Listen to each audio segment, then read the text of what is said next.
Okay, excuse me, and I will try to make up for the time.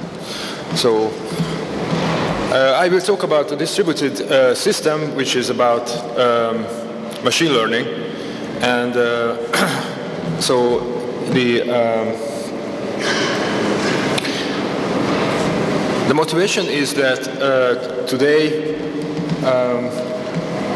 personal computers, the personal computers have changed a lot, and recently, as you can see in this curve on the right-hand side, you can see the increasing sales of smartphones with different operating systems, and you can also see that the traditional personal computer sales are declining, and also there is an exponential growth of handheld devices, especially smartphones, again with different operating systems. Actually, the number of smartphones that have been sold has passed 1 billion in October 2012. So that's a large number. And from all these devices, at the moment, data is being uploaded to big data centers, and these big data centers are generally owned by big companies like Google or Microsoft. And basically, for this reason, the actual application of or the usage of this data is very limited, because it has to serve the interest of the companies in question. And the motivation of my work is that this data, this huge amounts of data that is being uploaded or collected from all these devices, and that includes online behavior or even sensor readings, GPS data and everything, is extremely useful for lots of other purposes that actually don't serve the interest of these private companies. So it would be very nice to have a framework in which applications could be developed on top of this data that are serving the public good. This is really a science fiction scenario today, because today it's impossible. But if you want to think about this, what I want to achieve is that basically anyone who has an idea about what to do with these huge amounts of data should be able to actually implement this idea and work with these large amounts of data. And at the same time, we should respect the privacy of the users. So the actual data should not be uploaded or revealed to anybody. This already sounds quite impossible. And actually, I want to make this happen to implement an open API that gives anybody access to data that is available in a distributed way, and makes it possible to implement algorithms for machine learning, basically, and on top of which one could implement applications. So that's, in a broad sense, that's the goal. So how to achieve this goal?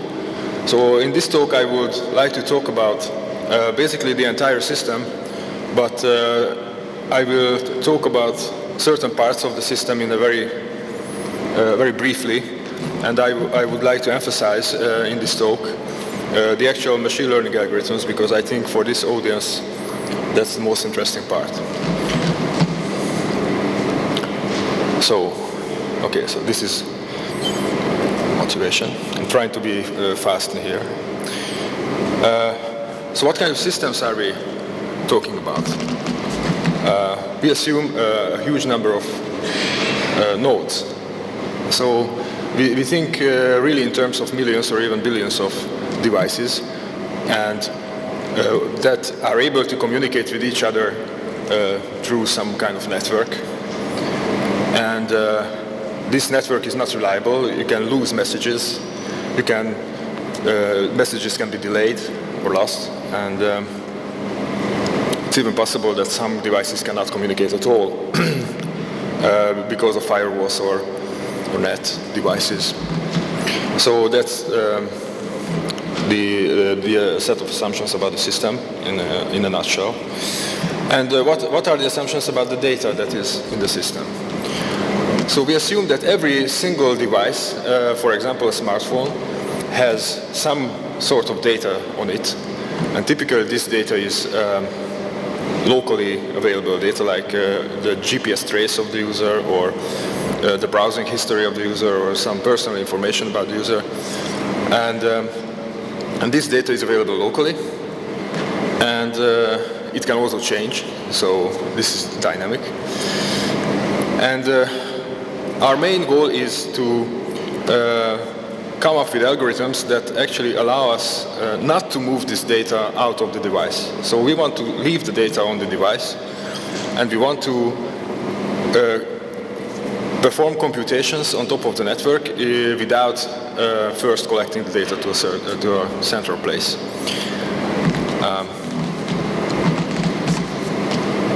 Okay. And very briefly, so you will not understand this, but nevertheless I wanted to mention this. So this is the computer system architecture on a single device, which obviously starts with the API of the device, and then on top of this there are certain low-level services that make it possible for these devices to communicate with each other and form networks. And then on top of these middleware services, there are the machine learning algorithms that I will talk about. And then on top of all this, you can come up with applications.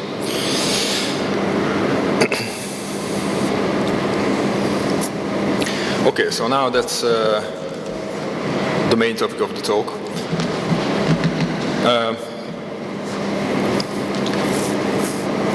The motivation of full distributed data mining is that, I mean, what gives us hope, let's put it this way, is that there are lots of algorithms or approaches that have been developed previously that are able to do computations like that. There are asynchronous distributed algorithms for doing all sorts of matrix computations that are extremely robust, extremely scalable, extremely fast. For example, you can implement the power iteration, in that fashion. And there are lots of algorithms based on gossip between the nodes. So, for example, you can calculate the average of a set of numbers using a kind of diffusion process, which again is not revealing the local data, but somehow makes the whole system converge to a state that we like. And what our motivation is to come up with algorithms like that for data mining. So just some basic concepts about data mining here. Because without this, it will be difficult to follow the rest of the talk. So the basic problem in machine learning or data mining is that we have a set of examples, x, y, and yi, where x, y contains the data, basically the features of the data, and the yi is the label that we want to learn. And what we are looking for is a function that can produce this relationship. So, for example, this function should return yi if we give xi. Okay, so we are looking for a function like that. That's the main problem of machine learning. And of course, every such function has a set of parameters. So in fact, what we are actually doing is we are looking for these parameters. So that's a search problem. We have a parameterized function, and we want to set these parameters in such a way that the known examples are described by this function. Here are some examples. So the data that we have is in the form of two-dimensional points. So in this sense, xi is a two-dimensional point, and yi is a binary label, which can be positive or negative. And our function that we are looking for is a line. It's a linear function, and the parameters of the function are, of course, the parameters of this line. And we want to find this line that separates these examples. Okay, so that's a very easy example. Now,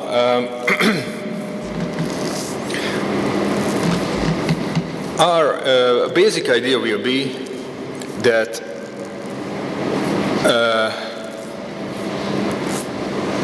we have to implement this optimization process. So basically, we have to optimize these parameters without collecting the data to a central location.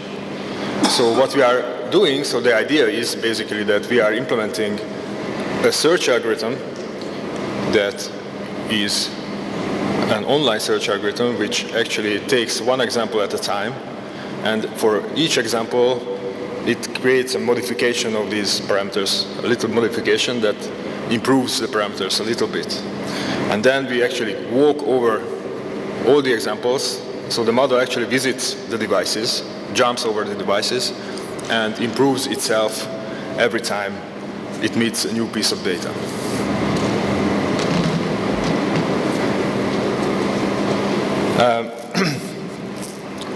So the algorithm that I have just described is called stochastic gradient descent in the machine learning literature. So the basic idea is that you have an error function which is expressed in the form of a sum, and when you receive a new example, you want to improve these errors, you want to decrease the errors, so you want to move towards the gradient of the error.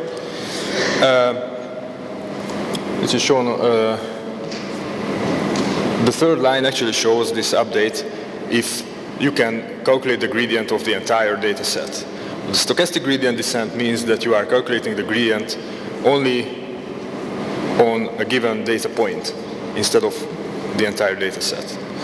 So, and that's the way that one can implement this update rule without seeing the entire data set, but just seeing one simple example. So that's the stochastic gradient descent algorithm. So just to sum up, the point is that what we are trying to achieve is implementing this stochastic gradient descent idea on top of a fully distributed huge network with lots of errors. And the way we do it is basically sending the model for a random walk on the network. And during this random walk, the model will update itself every time when it sees a new piece of data, and it will converge to the model over the entire data set. And this pseudocode is describing what I have just described, so I think I will just skip this. And so there is one interesting idea that on top of this you can apply, and that's actually very important. So far I have been talking about a random walk that is doing these update steps on each piece of data. But since we have a huge network and there are lots of random walks that are doing the same thing, one can also combine these models when they meet on a certain device. And so every model is doing an independent random walk, and on every single device, these random walks will occasionally meet. They cross the same device. So when that happens, you can merge these models, and then virtually, basically, you can speed up the convergence process that way, because these models are coming from different parts of the network, so they carry information over different subsets of the data, so you can combine this information, and that will speed up the parallel convergence.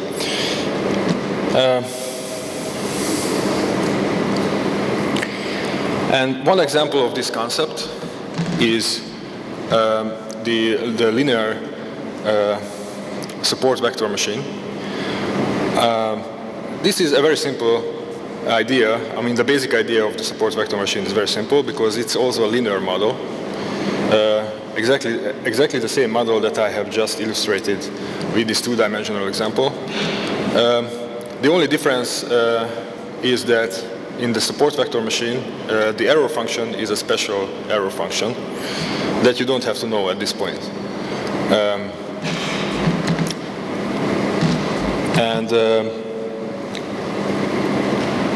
Our first example for this framework is a linear support vector machine that has this stochastic gradient version as well. And I just wanted to give you some idea about the convergence of this method. So,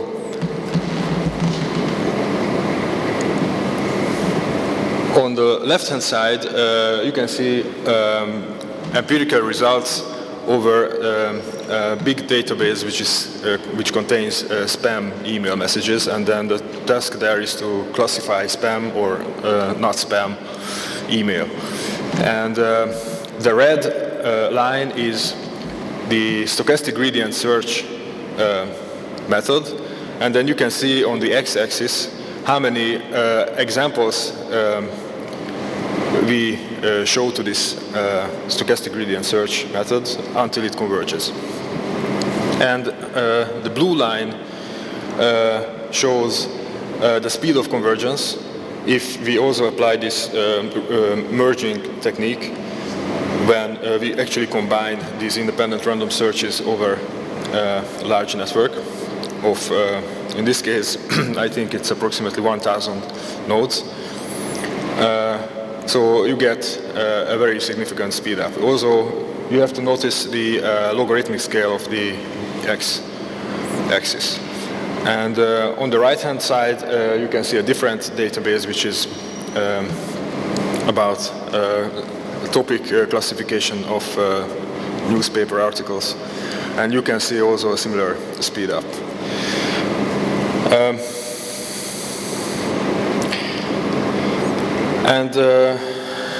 I'm not sure how much time I have. I'm slowly running out of time, but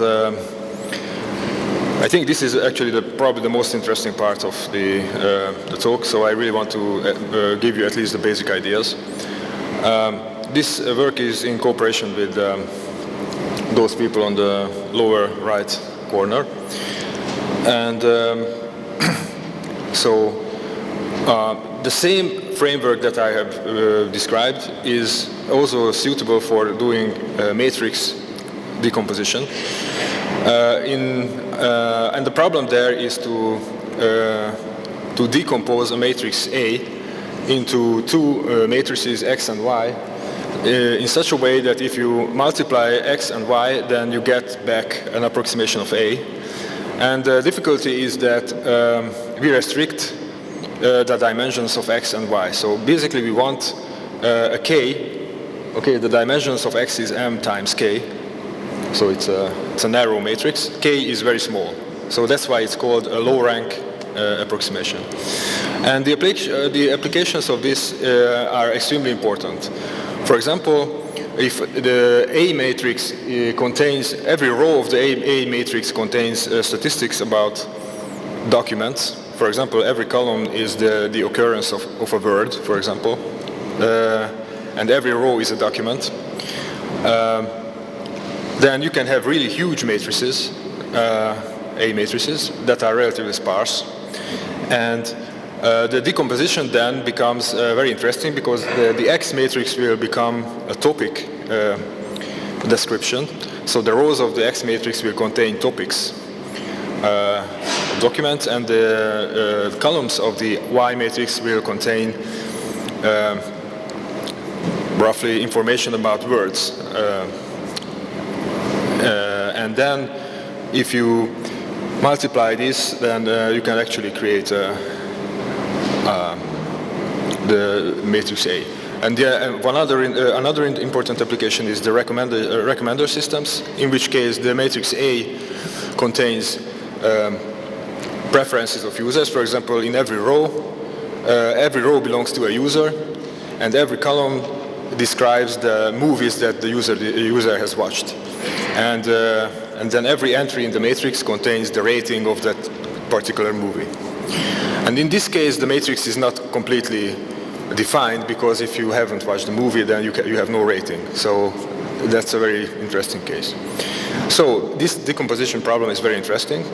And our model is that every node, every device, has one row of the matrix. For example, if you have private documents, then that's a row of the matrix. Or if you have private ratings for certain movies, then that's also a row of the matrix that is private to you.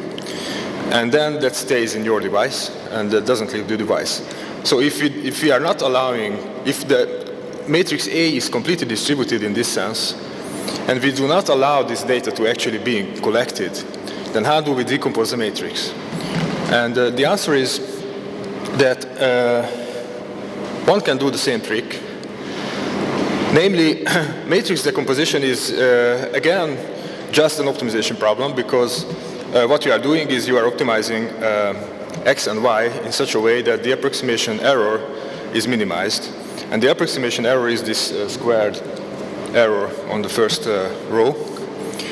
And that, of course, also has a gradient that you can also use to apply the update rule that we have described. So basically, the first naive approach would be to keep every row completely local, and you can also keep the row of X also completely local. And then what is moving in the network is the matrix Y. And Y is not personal, so it's very interesting. So Y does not carry personal information. It's only X and A that carries personal information, but these are actually staying in a local device. And then you can apply the update rule. Actually, there is a version which also makes sure that this decomposition is orthogonal. Okay, I don't have time to describe this, but you can also do orthogonal decomposition, and in this way you can actually implement singular value decomposition in the network. And this is some experimental results that it converges nicely and so on.